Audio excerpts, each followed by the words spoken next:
Buenas tardes, hermanos. Bienvenidos. Déjenme orar y luego damos inicio con nuestro estudio. Señor, gracias, Padre Todopoderoso, por la oportunidad que nos da de estar este día, Señor, hoy en tu casa. Gracias, Señor, porque nos has guardado de todo mal, Señor, de lo que vemos y de lo que no. Gracias, Señor, porque en tu misericordia nueva cada mañana has tenido, Padre Santo, para con nosotros el bien de mantenernos con ese soplo de vida, Señor, tanto natural como espiritual. Ahora permítenos, Señor, llenarnos de ti. Permítenos, Padre Todopoderoso, que la palabra que yo traigo, Señor, a los oídos de tu Santo Espíritu lo lleve a nuestro corazón y lo transforme, Señor. Permítenos también que la voluntad que se hace en tu cielo, Señor, se haga también en nuestro corazón y la podemos llevar, Padre Santo, a cabo en nuestras acciones, así como en nuestra oración y en los que nos rodean, Padre Santo, que vean cada vez más tu imagen, que vean cada vez más la llenura de ti en nosotros y no de nosotros mismos, Señor. En nombre del Señor Jesús te lo pedimos, amén. Amén. Bueno, antes de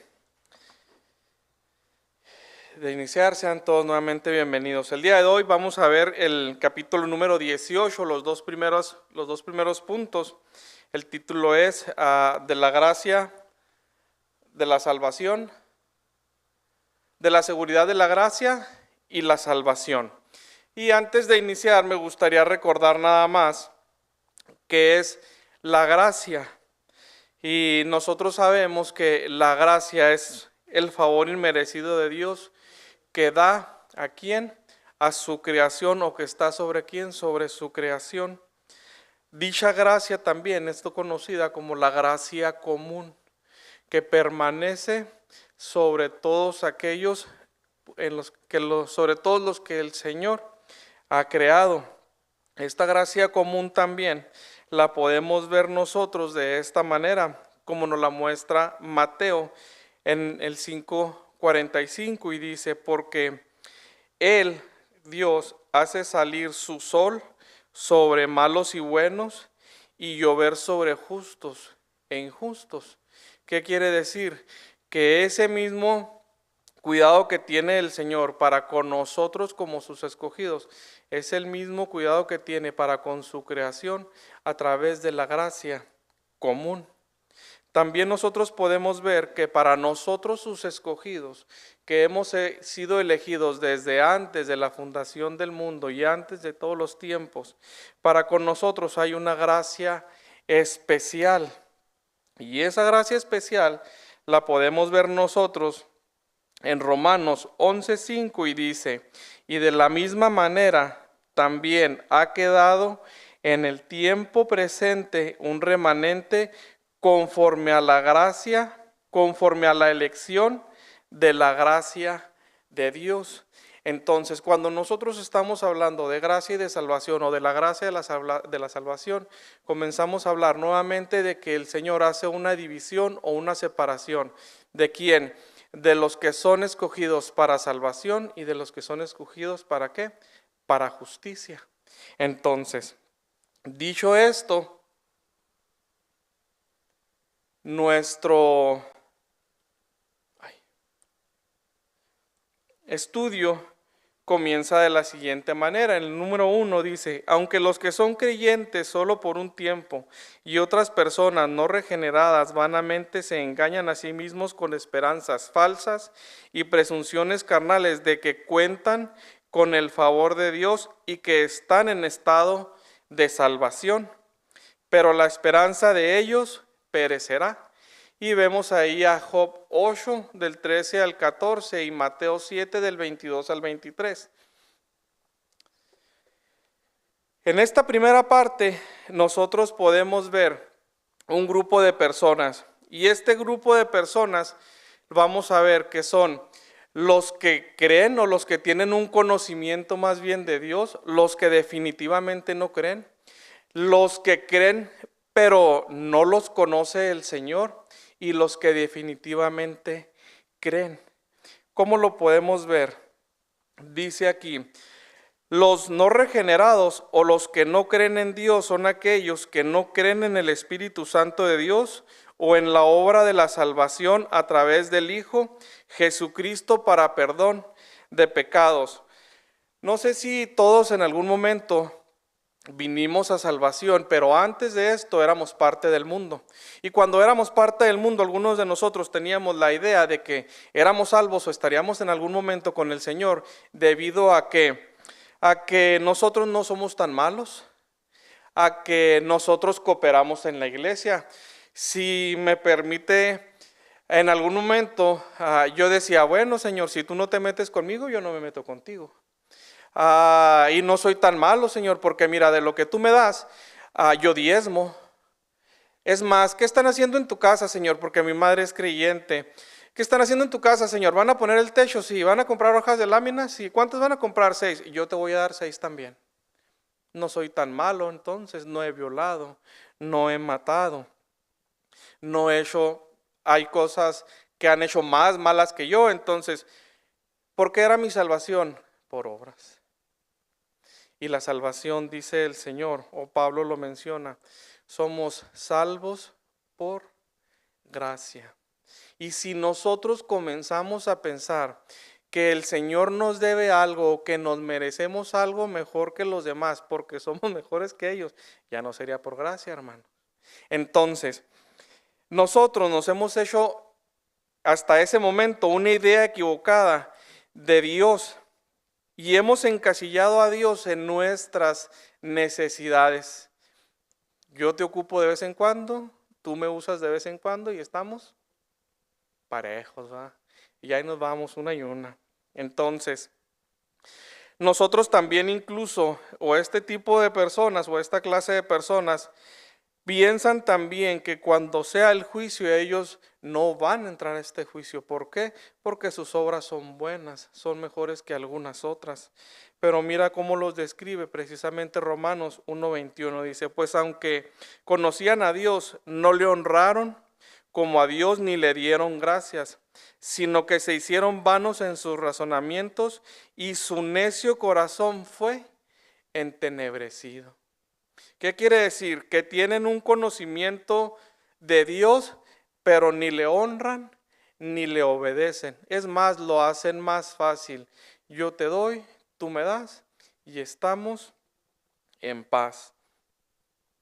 También nosotros podemos ver que hay otro tipo de personas, los no regenerados. Y esto simplemente, no sé si les ha tocado conocer a alguna persona que crea en los astros, en el karma, en las buenas vibras, en las malas vibras, decláralo lo bueno para que llegue a tu vida. No, nunca declares lo malo porque lo atraes. Incluso ellos dicen, si tú haces algo bueno, el universo te lo devolverá doble. Ellos no creen en Dios. Ellos pueden creer en todo, menos en el favor y en la gracia de Dios. Pero, al igual que los primeros hermanos, Efesios 4:18 nos dice, tienen la mente llena de oscuridad, vagan lejos de la vida que Dios ofrece, porque cerraron la mente y endurecieron el corazón hacia quién, hacia Él. ¿Qué quiere decir esto? Que estas dos personas o estas dos clases de personas no necesitan a Dios. Ellos pueden ganarse la salvación o por sus obras o por alguna otra razón en la que ellos han puesto en su mente y en su corazón. ¿Qué quiere decir? Que han hecho un Dios a su manera, a su imagen o a su conveniencia. Entonces, si nosotros ponemos atención en Efesios 4:18, dice que tienen la mente llena de oscuridad y que vagan lejos de la vida que Dios ofrece. ¿Cuál es la vida que Dios nos ofrece, hermano? La vida eterna, ¿a través de qué? De su Hijo. Por esto, cuando el Espíritu Santo de Dios viene a nosotros y creemos que Jesucristo es nuestro Señor y Salvador, somos trasladados ¿de dónde? De las tinieblas o de la oscuridad, ¿a dónde? A la luz. ¿Por obra de qué? De la gracia del Señor únicamente, y esto es a través de la fe. También dice que, porque nuestra esperanza está puesta en Él. ¿En quién? En el Señor. La esperanza de ellos de salvación, ¿en qué radica? En ellos mismos. No hay gracia, hay obras. En lo que pueden hacer, en lo que puedan proveer, en lo que puedan dar. Tan es así que muchos ponen esta seguridad de salvación en todo, menos, como dijimos, en las manos de Dios. Job 8 del 13 al 14 nos dice: así son las sendas de todos los que se olvidan de Dios, y la esperanza del impío perecerá, porque es frágil su confianza y tela de araña su seguridad. ¿Qué pasa cuando una persona, su seguridad está basada en el dinero? Porque como él da, él ofrenda, él lleva más que los demás, pues va a tener más favor del Señor. ¿Qué pasa cuando el dinero se acaba? Viene la frustración. ¿Y dónde quedo ahora? ¿Y qué voy a hacer? Porque si no doy, ¿dónde está entonces ese favor de Dios? Y nosotros vimos al principio que la gracia es el favor inmerecido de Dios. ¿Para quién? Para los que creen. ¿En quién? En su Hijo. Entonces, las dos primeras clases de personas que vimos son las que creen en las obras y que a través de ellas van a ser salvas y obtienen el favor de Dios, que es el favor de la salvación, obtienen más gracia del Señor por lo que más hagan o por lo que más den. Es por medio de las obras. Y las siguientes creen en todo, en un Dios hecho a su imagen y a su semejanza, y a una salvación para ellos mismos hecha por ellos mismos. El siguiente grupo de personas dice aquí que son los que creen que son salvos y por lo cual creen que están o que cuentan bajo la salvación a través del sacrificio del Señor. Ellos creen que pueden o que tienen ese favor de Dios. ¿Por qué? Porque ellos asisten a una iglesia, porque sirven de alguna manera dentro de una iglesia, porque leen la Biblia, porque saben mucho de la Biblia, porque conocen del lenguaje de un cristiano. Dios te bendiga, hermano, amén. ¿Cómo estás? Bendito sea el Señor. Bien. Entonces, este tipo de personas o esta clase de personas cree que tiene el favor de Dios y que es salvo. ¿Por qué? Porque está dentro de una iglesia, dentro de un grupo religioso, porque sirve, porque va cada domingo, porque viene todos los miércoles, porque enseña los domingos, porque enseña los miércoles, etcétera, etcétera. Pero no conocen al Dios de la palabra. No obedecen al Dios de la palabra y por lo tanto no viven esa palabra. Entonces, cuando yo hablaba ahorita de una separación, decíamos, los que son salvos de los que no son salvos. Los que son salvos, cuando viene el Espíritu Santo y se manifiesta en ellos, hay un cambio en su vida. ¿Cuál es el cambio? Que se dan cuenta de ese pecado y su manera de pensar y de vivir cambia. ¿Cambia a qué? A la manera de vivir del que nos enseñó. ¿Cómo? Como Él vivió. ¿Por qué decimos que estas clases de personas creen que creen, pero no son salvas? Mira lo que dice Mateo 7, 22 al 23. Muchos me dirán en aquel día, ¿en cuál día? El día del juicio. Señor, Señor, ¿no profetizamos en tu nombre? ¿Y en tu nombre echamos fuera demonios? ¿Y en tu nombre hicimos muchos milagros? Y entonces les declararé, jamás os conocí. Apartaos de mí, los que practicáis la iniquidad.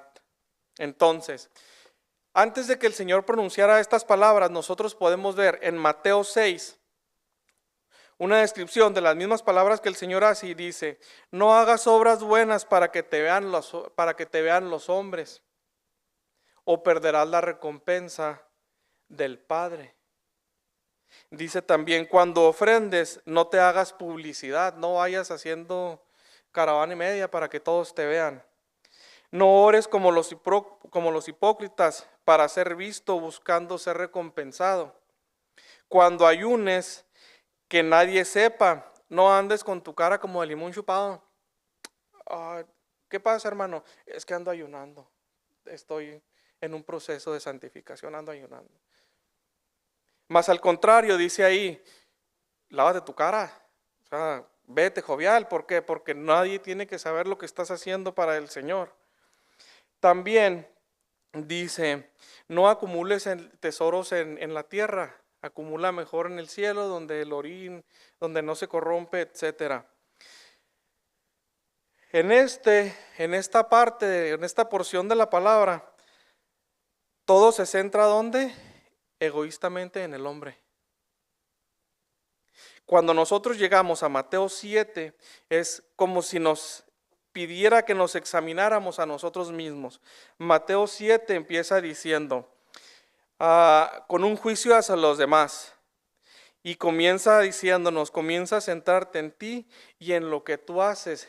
Y en esa porción de la palabra menciona la paja en el ojo. Y dice, no veas la paja en el ojo de los demás, sino que vela ¿dónde? En el tuyo primeramente. Después dice, la oración que recibe eficazmente una respuesta, dice, haz a los demás lo que quieras que hagan a ti. Está en la ley y en los profetas. Menciona también las dos puertas y las dos sendas. Menciona también cómo conocer a los pastores y dice, por sus frutos los conoceréis. Un árbol bueno no da frutos malos y un árbol malo no da frutos buenos. Entonces, cuando nosotros vemos, después de estas palabras el Señor es cuando menciona, no los conozco. Y Él hace una aclaración aquí. Vamos a ver quiénes son los que están cerca de mí y los que no. ¿Quiénes son? Los que por sus frutos se conocerán. ¿Qué quiere decir? Que la primera porción de la palabra en el 6 nos está diciendo todo lo que no quiere que hagamos. Y luego en el 7 nos está diciendo que hagamos una reflexión sobre nuestra vida y con respecto a esa reflexión nosotros podamos ver y entender si el Señor nos conoce o no. Y Él dice ahí, no los conoceré. Ahora, cuando el Señor hace estas palabras, nosotros pudiéramos decir, entonces la palabra se contrapone porque dice que el Señor lo sabe todo, lo ve todo, lo escucha todo, está en todo lugar. Entonces, cuando dice Él, no los conozco, no se refiere a un conocimiento personal, sino a un conocimiento íntimo, a un conocimiento personal. Y yo, mientras hacía esto, pensaba y decía, cuando nosotros conocemos a nuestra esposa, voy a tomar de ejemplo a mi esposa. Yo sabía cuando estábamos todavía en México, cuando ella quería venir, comenzaba medio a llorar, a andar enojada, medio mal comía. Entonces le decía, necesitas ir a ver a tu gente, mija, vete. O sea, ve y velos y luego vuelve. Entonces, ese conocimiento que yo tengo sobre mi esposa y ese conocimiento que mi esposa tiene sobre mí, es semejante al conocimiento que el Señor dice no tener de nosotros. ¿Por qué? Porque nunca oraste. Porque nunca leíste su palabra. ¿Cómo vas a conocer al Dios de la palabra si no lees? ¿Cómo vas a orar conforme a la voluntad de Dios si no conoces su voluntad? Hermano, nadie va a conocer a Dios ni a obedecer su voluntad si tienes tu Biblia cerrada. No va a pasar, hermano. De veras, te lo juro, no va a ser así de esa manera. Cuando el Señor dice que tiene o debe haber una relación entre tú y Él, quiere decir que tú vienes al Señor como nos dice la palabra y luego primeramente le confiesas tus pecados y luego segundamente agradeces por el perdón y luego terceramente haces una petición y luego estás en paz, estás en gracia, estás bajo el favor de Dios. ¿Por qué? Porque te conoce, porque Él sabe quién eres. Y de otra manera no vas a poder conocer al Señor. Entonces, si dice aquí que por sus frutos los conocerá, a aquellos que son dados o que son llenos de la gracia y del favor de Dios para ser llevados a salvación a través de esa gracia, hay una pregunta que pudiéramos hacernos un poco más personal aún. ¿Cuándo fue la última vez que escuchaste a tu esposa sin interrumpirla? Porque los frutos de ese espíritu es amor, gozo, paz, paciencia, benignidad. Y conforme a esos frutos, tú sabes si eres hijo de Dios o no. Tú sabes si eres de salvación o no. Y el Señor dice, con respecto a este fruto, yo sabré si eres o no eres, si me conoces o no me conoces. ¿Por qué? ¿Amas lo que yo amo? ¿Cuánto amas a tu esposa cuando estás molesto? ¿Cómo le contestas cuando te enojas? ¿Cuál es tu molestia cuando ella te hace una observación? ¿Que la estás haciendo a imagen tuya o que la estás haciendo a imagen del Señor? ¿Qué es lo que más te molesta? ¿Cuánta gracia hay para ella de tu parte? Porque por gracia somos salvos, es un favor no inmerecido. Y me gustaba mucho una pregunta que el pastor hizo hace 2 semanas. ¿Qué estás haciendo con la gracia que el Señor te da? Todos los días. Tu conocimiento de Dios se ve reflejado en tu familia. Porque la palabra que acabamos de leer dice, Señor, Señor, no eché fuera demonios en tu nombre. Quiere decir que tienes un dominio de la palabra, un conocimiento de la palabra. Señor, yo vengo y enseño los domingos y los miércoles y de vez en cuando me dan oportunidad de preguntar. Y eso que tú conoces de mí se ve reflejado en tu esposa, en tu casa, en tus hijos. Esa gracia que yo te he dado para conocerme, la estás extendiendo, la estás llevando a tu casa, a tus hijos. ¿Por qué primeramente a ellos? Porque nuestra casa y nuestros hijos es el primer ministerio al cual nosotros debemos extender la gracia de Dios. ¿Cuándo fue la última vez que escuchaste a tu hermano sin interrumpirlo o sin juzgarlo? Porque también es gracia, hermano. Déjame te pregunto otra cosa. Dentro del fruto para saber si nosotros estamos o no estamos cerquitas o muy lejos de salvación o de ser hijos de Dios, ¿cómo está tu dominio propio? Contestas con gracia. Y recordaba hace poco una situación que pasaba y decía cierta persona, yo no cambio, yo sigo siendo la misma, pero soy cristiano. Hermano, alguien que haya tenido un encuentro cercano con el Señor, no va a terminar siendo la misma persona. Déjame te digo algo. Hace poco escuchaba una persona y decía, a mí me molesta mucho que me digan cosas, me molesta mucho que me regañen, me molesta mucho que regañen a mis hijos. Nadie tiene por qué decirles nada porque nadie los mantiene. A mí no me gusta que me andes diciendo nada. Si la palabra nos lleva a que en gracia y en amor nos amonestemos unos a otros para hacernos volver a la senda de Dios, ¿por qué te molestas? Pero déjame decirte cómo somos cuando estamos apartados del Señor. Cuando estamos viviendo en nuestro pecado y lo disfrutamos, porque lo disfrutamos, hermano. No queremos que nadie nos diga nada.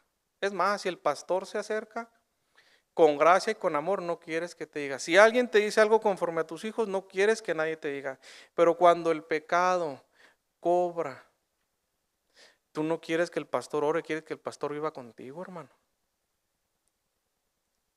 Y quieres que toda la iglesia esté orando por tus hijos. Pero no transmites esa gracia para con ellos. Pero no transmites ese amor para con ellos. Pero no transmites esa bondad, ese dominio propio. ¿Cómo quieres que tus hijos cambien, que tu gente cambie, si tú no has cambiado conforme a la palabra de Dios? Y el Señor, conforme a ese espíritu, te ha llenado del mismo y su gracia te ha llenado para que vengas a salvación. Pero tiene que haber una transformación donde en el corazón. Muchos de nosotros nos hemos preguntado, ¿somos salvos? En realidad soy salvo. En realidad el Señor me conoce. ¿Cómo podemos saber? Mírate en el espejo de la palabra, hermano. Mira el fruto del Espíritu, porque a través de ese Espíritu es como tú vas a entender si verdaderamente eres salvo o no eres salvo. Y la palabra dice, el que me ama obedece mis mandamientos. No dice, pues hay más o menos, O sea, de 10, 5 que hagas y estamos tablas otra vez como decía al principio. Obedece sus mandamientos. Amas lo que Él ama. Buscas lo que Él busca. Estás donde nadie quiere estar, pero Él sí está. Porque tenemos hermanos que son medio rejegones, hermano, y es hermano. Ámense unos a otros, dicen. ¿Qué has hecho con la gracia que el Señor te ha dado? ¿Cómo podemos saber si somos salvos? Cuando sirves a tu iglesia, cuando sirves en tu casa, cuando sirves a algún conocido, ¿para quién lo haces? ¿Para que te vean o para que lo vean a él? Y la última pregunta que hago para pasar al siguiente es, ¿cuánto del Señor, cuánto de esa gracia de Dios que mostró en su caminar con nosotros, si lo puedes ver a través de Mateo, Marcos, Lucas, se ve en ti? ¿Cuánto hay de Él en ti? Porque dependiendo del conocimiento que tengas del Señor, es la manera en cómo tú vas a vivir. Y dependiendo de ese conocimiento y esa comunión con el Señor, es que tú te darás cuenta si eres o no su hijo. Si vives o no para Él, o si sigues viviendo para ti. En este segundo grupo dice, los que creen verdaderamente en el Señor Jesús y le aman con sinceridad, esforzándose por andar con toda sinceridad delante de Él, pueden estar absolutamente seguros de hallarse en estado de salvación, de gracia, y pueden regocijarse en la esperanza de la gloria de Dios, y tal esperanza nunca los avergonzará. Ahora, si nosotros notamos algo importante que dice este texto, dice, esforzándose para andar con toda sinceridad, ¿delante de quién? Del Señor Jesús. Si nosotros ponemos más atención en esta parte de la nota, Él no dice que somos perfectos o andamos en perfección, sino ¿cómo? Esforzándonos. ¿Por qué? Porque aunque el Señor sabe que tú no eres perfecto, sabe que su Espíritu Santo sí lo es. Y ese Espíritu es el que mora en ti, hermano. Y cuando dice que nos esforzamos para estar frente a Él y andar con toda sinceridad delante de Él, ¿qué quiere decir? Que nosotros reconocemos en nuestra humanidad que somos pecadores, pero que tenemos abogado para con nosotros. Sí. ¿Qué quiere decir esto? Que después de que el Señor nos escoge, nos llena de su Santo Espíritu, nosotros podemos comenzar a ver que nuestro pecado, después de que nosotros comenzamos a ver nuestro pecado, podemos comenzar a luchar con él. ¿Cómo? ¿Cómo es esto? Dándonos nosotros cuenta del fruto que es conocer nuestro pecado. Cuando nosotros sabemos que estamos haciendo mal, nosotros podemos arrepentirnos. Cuando nosotros somos llenos del Espíritu Santo de Dios, venimos en arrepentimiento y le decimos al Señor, Señor, pequé. David decía, Señor, contra ti solo he pecado. Una manera en la que a mí me gusta orar, hermanos, cuando leo la Biblia, cuando sé que ando un poquito mal, por no escucharme corriente, como luego dicen, cámbiale el nombre al salmo. Salmo de Fabián. Señor, contra ti y contra ti he pecado. Y créeme que vas a poder orar, hermano, de una manera tan diferente, en arrepentimiento. Cámbiale el nombre. Refléjate en ese salmo. Refléjate en esa oración. Refléjate en esa parte de la Biblia y vas a ver qué tan lejos o qué tan cerca está tu corazón de Dios, si verdaderamente tu corazón le pertenece a Él o te sigue perteneciendo a ti. Decíamos ahorita, comenzamos a luchar con el pecado y casi todos los domingos el pastor nos decía, lucha con tu pecado, no te quedes ahí sentadote, ajustote, viendo lo que sabes que tienes que hacer pero no lo haces, lucha contra él. El Señor sabe que tú no puedes en tu fuerza, pero con su Espíritu puedes lograrlo. ¿Cómo sabemos que nosotros somos hijos y que estamos en gracia de salvación y que somos de Él? Porque comenzamos a sentir el poder del Espíritu Santo actuando en nosotros. ¿Cómo? ¿Sabes lo que estás haciendo mal? Y comienzas a trabajar en eso. Primera de Juan 2, del 3 al 6 nos dice, podemos estar seguros de que conocemos a Dios si obedecemos ¿qué? Sus mandamientos. El versículo 6 dice, los que dicen que viven en Dios deben vivir como ¿quién? Como Jesús vivió. Entonces, si nosotros decimos que conocemos al Señor, obedecemos los mandamientos. Y si nosotros decimos que vivimos en Dios, debemos vivir como ¿quién? Como el Señor Jesús vivió. Si en alguna ocasión nos habíamos hecho la pregunta de que si somos salvos o no salvos, como dije ahorita, esta es tu respuesta. ¿Estás viviendo como Él vivió? En sacrificio por los demás, en oración por los demás, buscando la salvación de los demás. ¿Cuántas veces oras en tu casa por tu pareja, por tu hijo que no conoce al Señor para que llegue a salvación? Señor, está enfermo, que esa enfermedad le sirva para conocerte. ¿Para qué quieres un hijo sano y en el infierno? De veras, hermano. ¿Para qué quieres una mujer, un matrimonio ejemplar en el infierno? Porque por fuera son muy bonitos. Pero íntimamente, ¿cómo estás? Íntimamente con el Señor, ¿cómo estás? Ese conocimiento que tú tienes de Dios, lo tiene tu esposa, lo tienen tus hijos, ministras dentro de tu casa. Cuando comes, oras por los alimentos. Cuando vienes los domingos a la iglesia y tienes visita, les dices, bueno hermano, bueno hijo mío, bueno nuera mía, bueno, o van conmigo o aquí me esperan. Yo tengo una cita personal. Lo haces. Porque si no lo haces, hermano, debemos checar cómo estamos entonces nosotros con ese compromiso, tanto con el Señor como con los que amamos. ¿Cuál es la mayor preocupación o prioridad que debe de tener un cristiano? La salvación, primeramente de su casa y luego la de los demás. Nosotros comenzamos a amar lo que Él ama. Uy, chiste hermano, cómo me cae gordo, pero lo amo en el Señor. Uy, mi amor, a veces, híjole, cómo me caes gorda. Te perdono porque te amo. Amas lo que Él ama. ¿Cómo sabemos esto? Aquí mismo en los versículos 18 y 19 dice, queridos hijos, que nuestro amor no quede solo en palabras, mostremos la verdad por medio de nuestras acciones. Nuestras acciones demostrarán que pertenecemos a la verdad. Entonces estaremos confiados cuando estemos delante de Dios. Nuestras acciones son las que van a hacer notar si somos salvos o no. Nuestras acciones van a ser las que hagan ese papel o esa dura diferencia entre los que sí de los que no. ¿Por qué? Porque de nada sirve saber la Biblia y no obedecerla. De nada sirve conocer la palabra y no conocer al Dios de la palabra. ¿De qué nos sirve, hermano? El diablo la conoce y no lo obedece.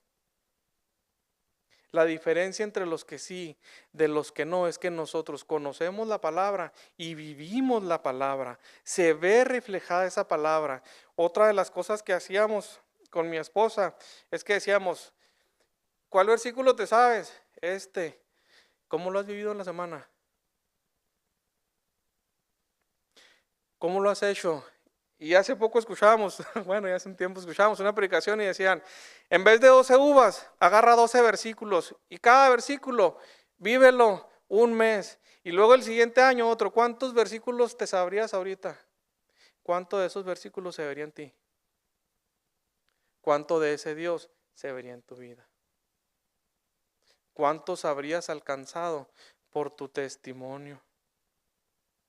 No por tu testimonio, por la obra que hace el Espíritu, pero ven la diferencia. El mundo, hermano, está cansado de consejos, harto está. Ahora lo que quiere es ejemplo. El mismo Señor dice, hagan lo que dicen quienes los fariseos, pero no hagan lo que hacen. Desafortunadamente muchos estamos aquí.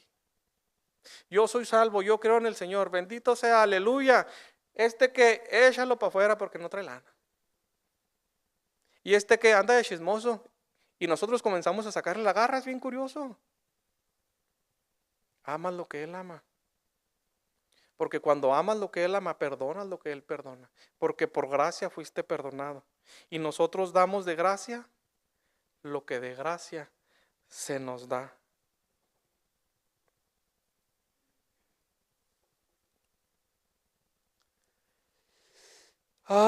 Dice, pueden regocijarse.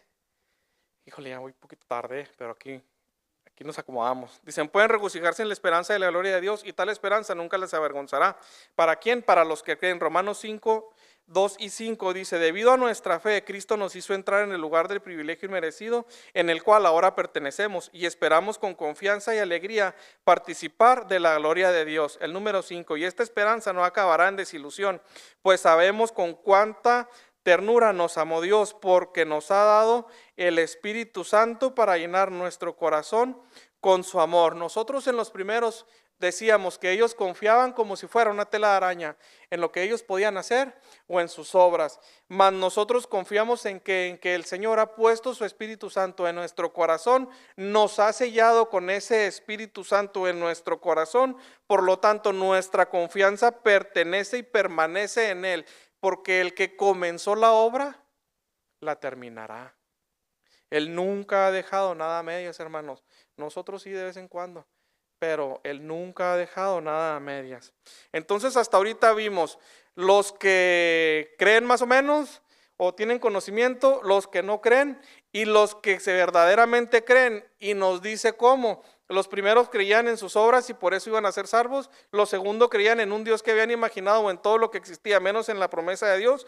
Mas nosotros creemos en que Él prometió salvarnos, y si Él prometió, Él lo hará. Y los últimos eran aquellos que piensan que creen, pero no creen. ¿Y cómo sabemos que no creen? Porque no obedecen lo que el Señor ha determinado. El punto número 2 dice: esta certeza de la gracia y la salvación no es mero conocimiento conceptual y probable basada en una esperanza falible, o sea, que quiere decir que puede fallar, sino que es una seguridad infalible que no falla de fe, basada en la sangre y la justicia de Cristo reveladas en el Evangelio.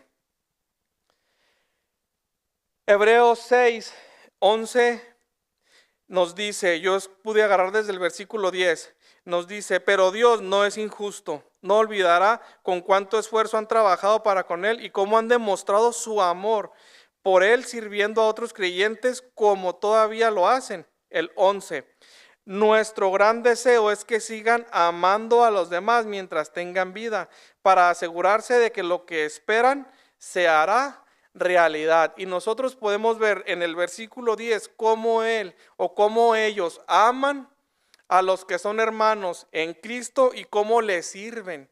Y luego cómo esta esperanza de amor se mantiene, ¿para qué? Para la promesa que el Señor ha hecho. ¿Para quién? Para aquellos que le obedecen y para aquellos que le sirven. El versículo aquí mismo en Hebreos 19 dice: esta esperanza es un ancla firme y confiable para el alma. Nos conduce a través de la cortina del santuario interior de Dios. ¿Qué quiere decir? Que nos da o nos permite tener acceso libremente ¿a quién? A Dios. Esta salvación o este sacrificio que hace el Señor Jesucristo por nosotros nos da entrada a la presencia ¿de quién? De Dios. Y como somos hijos, por lo tanto somos salvos. ¿Por qué? Porque Él dijo que lo haría. En esto es en lo que creemos nosotros, hermanos. El versículo 17 y 18, ahí mismo en Hebreos, el 17 dice: Dios también se comprometió mediante un juramento para que los que recibieron la promesa pudieran estar totalmente seguros de que Él jamás cambiaría de parecer. Él dice: yo no soy hombre para que mienta, ni hijo de hombre para qué, para que se arrepienta. El que Él dijo que sería salvo desde antes de los tiempos y desde antes de la fundación del mundo va a ser salvo hasta el día que Él venga y nos mande llamar a su presencia. El 18 dice: así que Dios ha hecho ambas cosas, la promesa y el juramento. Estas dos cosas no pueden cambiar porque es imposible que Dios mienta. Por lo tanto, los que hemos acudido a Él en busca de refugio podemos estar bien confiados, aferrándonos a la esperanza que está delante de nosotros. Si nosotros miramos la palabra, lo que dice Dios, Él lo ha cumplido y lo cumplirá. Nosotros descansamos precisamente ¿en qué? En esta promesa, en que Él dio la promesa y el juramento, en que hemos sido escogidos para salvación. ¿A través de quién? De sus hijos. Y hemos sido sellados ¿con qué? Con el Espíritu Santo para salvación. Entonces nuestra confianza y nuestra esperanza no radica en nosotros, radica en la promesa de Dios. Aquí mismo dice, y también en la evidencia interna de aquellas virtudes del Espíritu a las cuales éste les hace promesa. Y tenemos segunda de Pedro 1, 4 y 5 y versículos 10 y 11. Nuevamente dice, y también en la evidencia interna de aquellas virtudes del Espíritu a las cuales éste hace promesas. Y el versículo 4 de segunda de Pedro dice, y debido a su gloria y excelencia nos ha dado grandes y preciosas promesas. Estas promesas hacen posibles que ustedes participen de la naturaleza divina y escapen de la corrupción del mundo, causadas por los deseos humanos. El 5 dice, en vista de todo esto, esfuércense al máximo por responder a las promesas de Dios complementando su fe con una abundante provisión de excelencia moral, la excelencia moral con un conocimiento, el conocimiento con control propio, el control propio con perseverancia, la perseverancia con sumisión a Dios. El versículo 10 dice así que, amados hermanos, esfuércense nuevamente por comprobar si realmente forman parte de los que Dios ha llamado y elegido. Hagan estas cosas y nunca caerán. El 11 dice, entonces Dios les hará un gran recibimiento en el reino eterno de nuestro Señor y Salvador Jesucristo.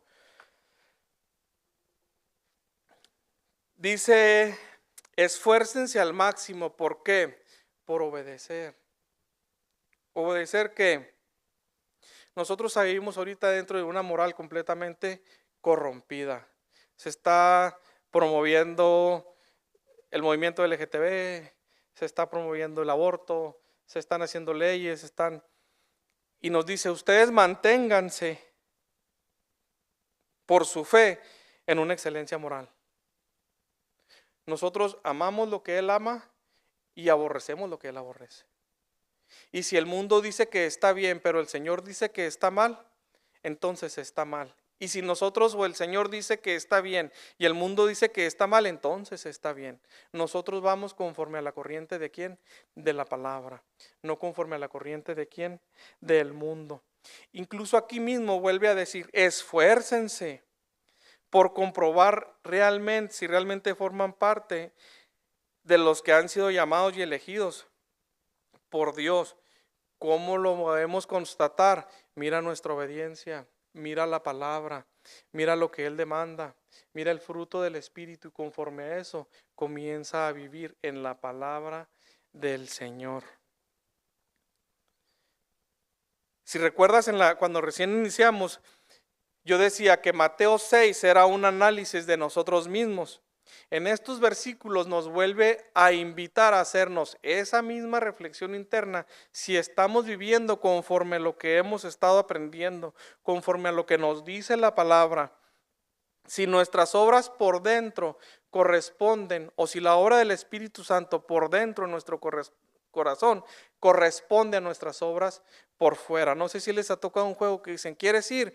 Y él quiere decir sí. ¿Quieres ir? No. ¿Quieres ir? Sí. En muchas ocasiones, hermanos, así vivimos. Yo creo en el Señor Jesucristo y te bendigo. Ah, sí, sí. Pues no tengo para calentarme, préstame. No. Eso no. Yo puedo orar todo por ti, pero de ahí más no va a salir de este cuerpo.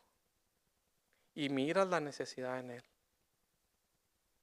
Entonces, haces conforme a la palabra. Le das al que no tiene, compartes con el que no hay.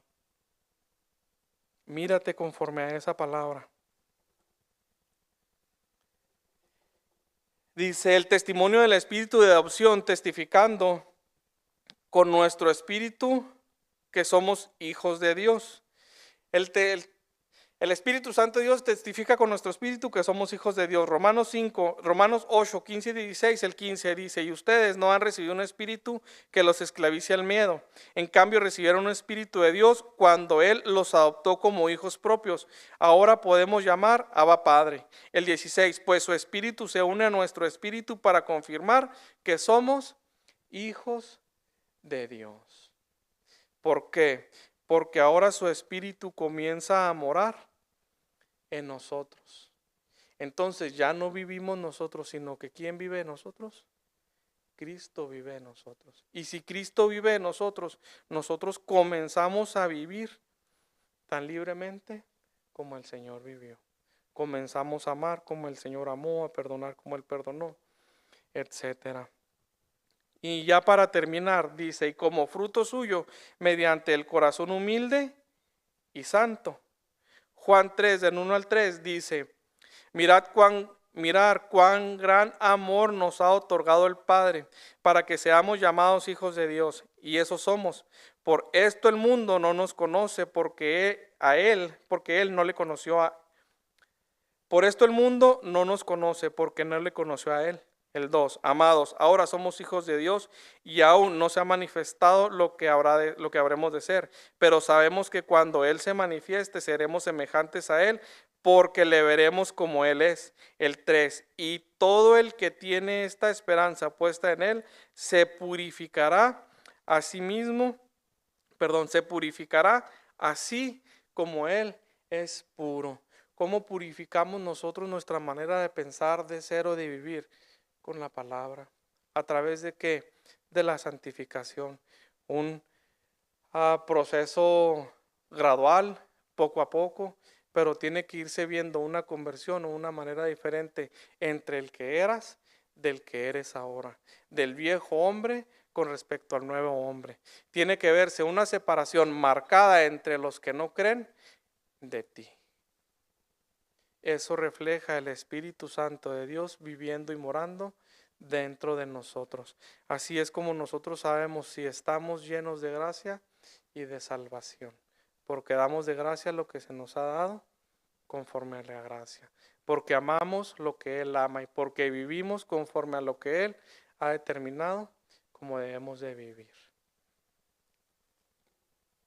Vamos a orar y damos tiempo a las preguntas si tienen. ¿Sale? Señor, gracias Padre Todopoderoso porque eres bueno. Gracias Señor porque a través de tu Espíritu podemos ver, Señor, y reflejarnos si verdaderamente creemos. Padre, sabemos que no merecemos nada, pero hoy, Señor, conforme a tu voluntad, tu amor y tu gracia, llénanos de tu Santo Espíritu, Padre, para que podamos venir a ti, Señor, en ese espíritu de arrepentimiento, para que podamos llorar amargamente, Señor, de dentro hacia afuera, y tu palabra, Señor, redarguya de tal manera que podamos pedirte perdón, Señor, en una manera que sea en espíritu y en verdad, Padre Todopoderoso, para que podamos cambiar, para que podamos mostrarte al mundo, Señor, para que puedan vernos realmente, Padre Santo, como somos. Y somos hijos tuyos, hechura tuya, Señor, y semejanza tuya. Perdónanos, Señor, porque hemos faltado con respecto a lo que nos has enseñado. Y ayúdanos, Señor, a estar a la altura de lo que tú demandas a través de tu Santo Espíritu. En nombre de nuestro Señor Jesús es que te lo pedimos. Amén. Amén. ¿Dudas? ¿Preguntas?